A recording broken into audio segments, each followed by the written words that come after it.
Hello বন্ধুরা, mafia এবং love story ভালোবাসার রোমান্টিক গল্প শুনতে ও পড়তে আমাদের স্টোরি অফিসিয়াল মায়ের আঁচল চ্যানেলটি সাবস্ক্রাইব করে বেল আইকনটি বাজিয়ে দিবেন। আমাদের চ্যানেলটি সাবস্ক্রাইব করে আমাদের পাশে থাকবেন। ভিডিওটি ভালো লাগলে সবাই একটা লাইক দিয়ে ভিডিওটি সবার মাঝে শেয়ার করে দিবেন। আশা করি গল্পটি সবারই ভালো লাগবে। শুনতে থাকুন, সঙ্গে রাখুন। তুর্যর চিন্তাধারা দেখে অবাক বনে গেল শ্রাবণ। কয়েক মুহূর্ত কিছু বলে উঠতে পারল না সে। সকাল থেকে এসেছে থেকে দেখছি ওর এসব কাণ্ড। আমি এসব একদম সহ্য করব না, এই বলে দিলাম। আমার সাথে থাকতে হলে ওকে এসব নোংরামি ছাড়তে হবে, নয়তো আমি ওকে বিয়ে করব না। করো না?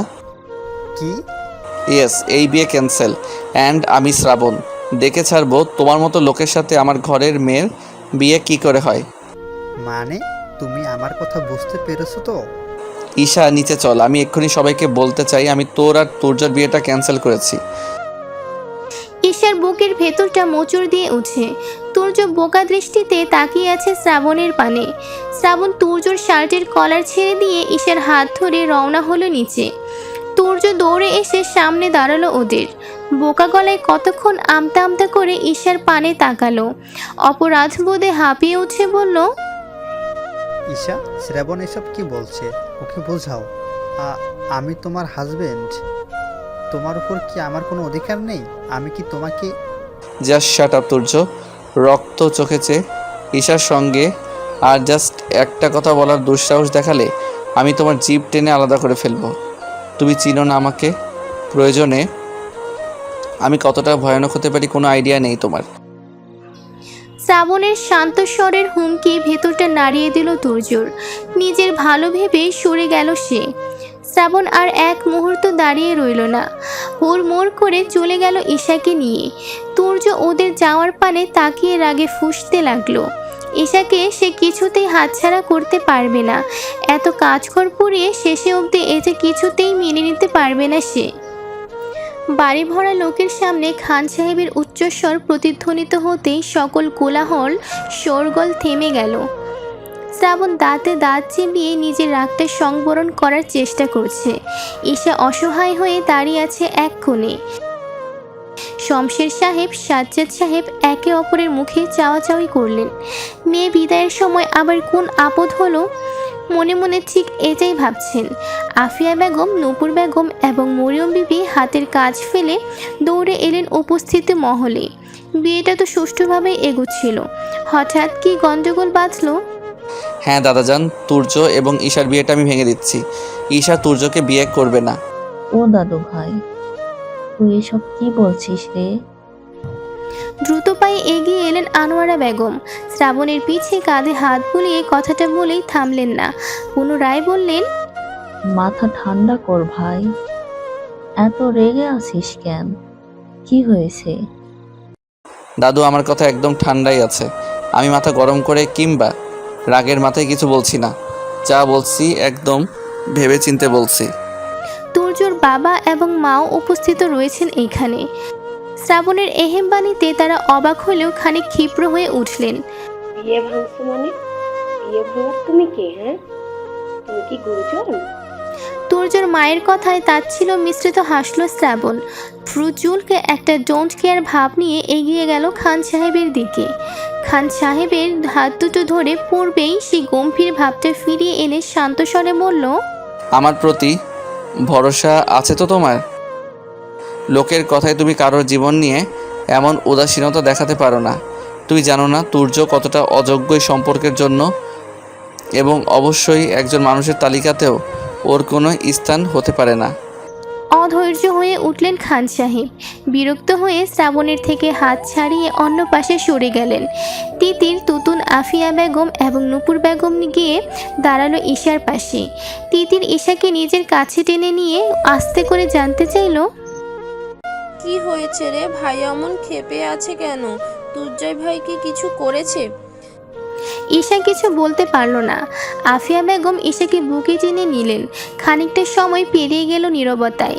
নূপুর বেগম বললেন, কিছু না হলে শ্রাবণ এমন ক্ষেপ্ত নাকি, তাই না? বল ভাবি। এই ঈশা, বল না মা, কি হয়েছে? ঈশা নিজের মাঝে নেই যেন। ছাদে যা ঘটলো, তারপর এখানে পুনরায় যা ঘটছে। এই বিষয়ে আমরা পরে কথা বলি। এখন এই ঘরভর্তি লোকের সামনে সিন ক্রিয়েট করার কোনো মানেই হয় না।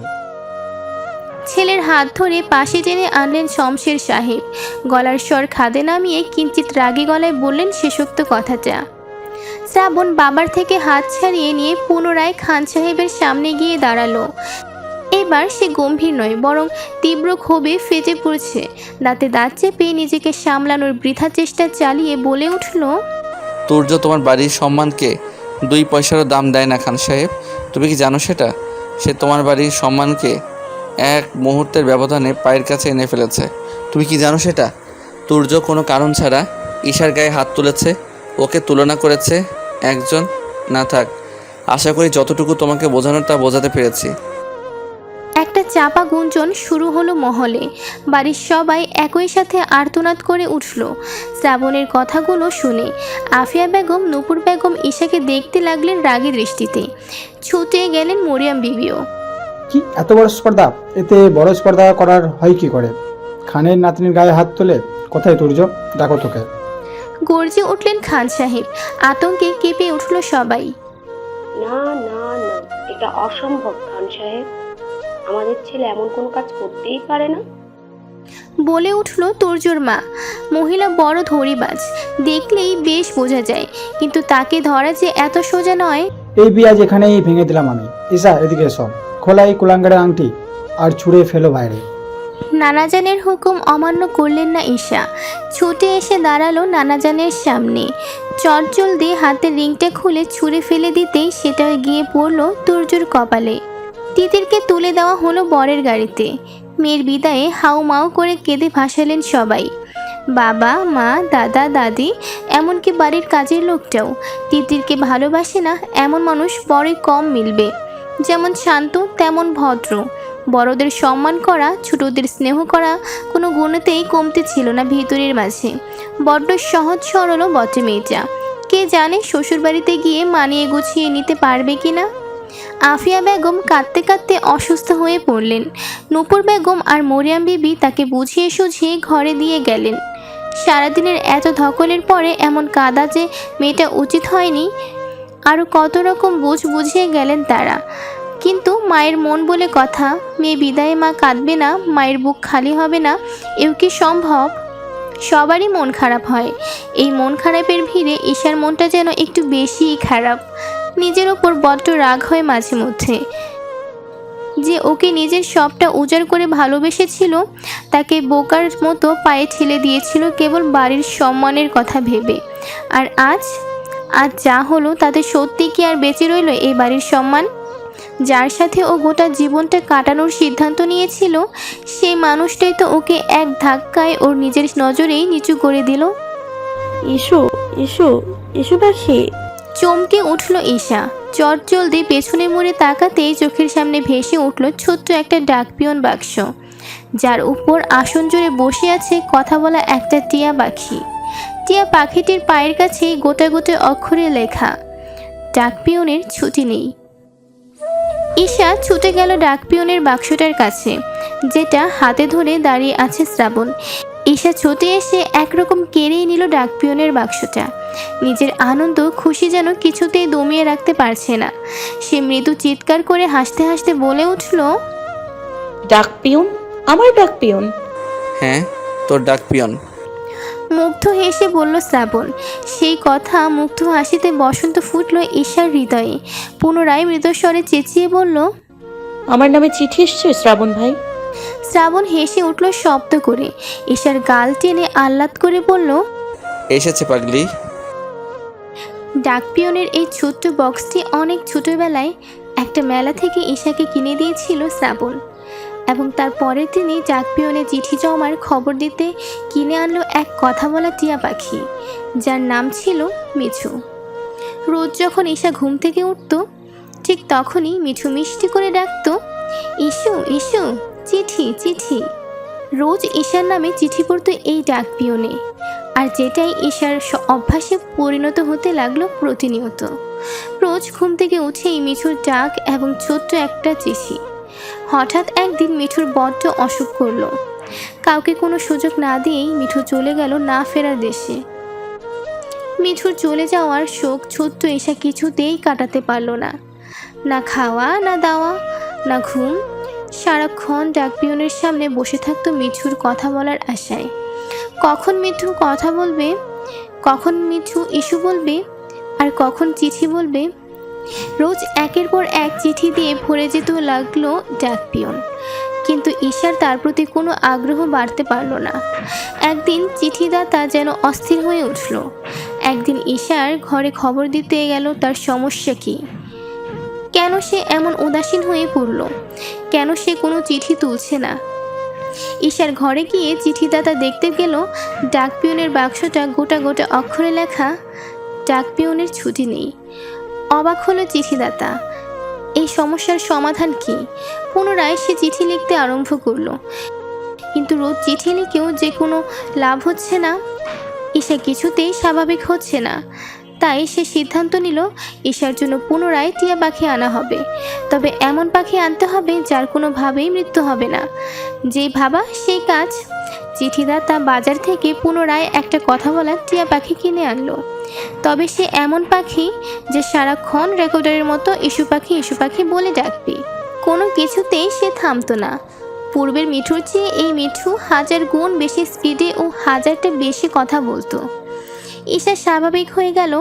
পুনরায় তার রোজকারের নিয়ম মেনে ঘুম ভাঙতে লাগলো, এবং রোজ ইস্যু পাখি চিঠি এসেছে বলে তার ঘুম ভাঙাতে লাগলো। ইস্যু পাখি চিঠি এসেছে, ইস্যু পাখি। ক্যাচ ক্যাচ করে কথাটা বলে শান্ত হয়ে গেল মিঠু।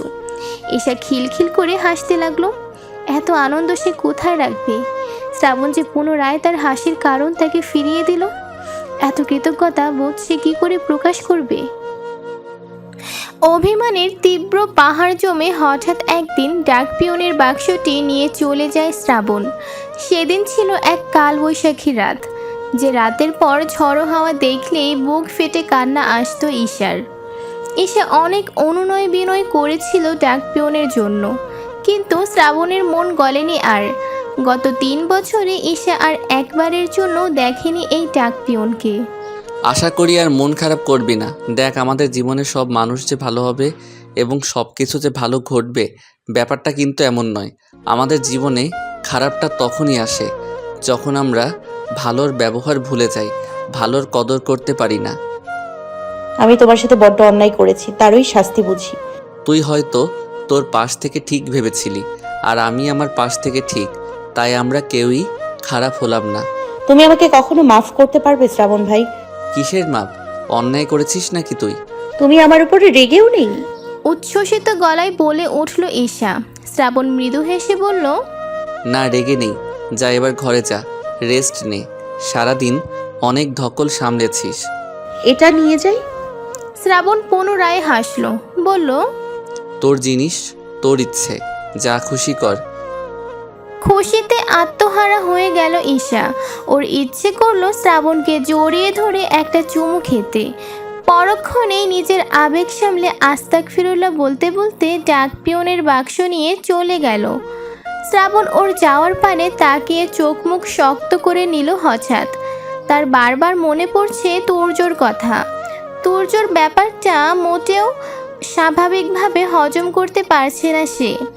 এত অপমানের পরেও সে বারবার ঈশাকে বিয়ের জন্য পায়ে পড়েছে খান সাহেবের। এই দুমুখী আচরণের কারণ কি? ঈশার প্রতি ওর চিন্তা ভাবনা, কার্যকলাপ কিছুই যেন একে অপরের সাথে মিলছে না। ওর উদ্দেশ্য কি শুধু ঈশাকে ভালোবাসা, নাকি এখানে অন্য কোনো ব্যাপার আছে? খোঁজ নিয়ে দেখতে হবে। শ্রাবণের হাতে জোর আছে বেশ। এক খুশিতেই গাল কেটে রক্ত জমাট বেঁধেছে তুর্যর মুখে। চোখের কোণটাও কালছেঁচে হয়ে উঠেছে। হাতে বরফ নিয়ে ছেলের রুমে ঢুকলেন রূপা বেগম। তুর্য আধা শোয়া হয়ে বসে আছে বিছানায়। ডান হাতের কোলে ল্যাম্পশেডটা বারবার অন অফ করছে। দেখেই বোঝা যাচ্ছে বেশ ক্ষিপ্ত সে। রূপা বেগম রুমে ঢুকতে তার পানে ক্ষোভ নিয়ে তাকালো সে। পাত্তা দিলেন না রূপা বেগম, উল্টো রাগ ছেড়ে বললেন,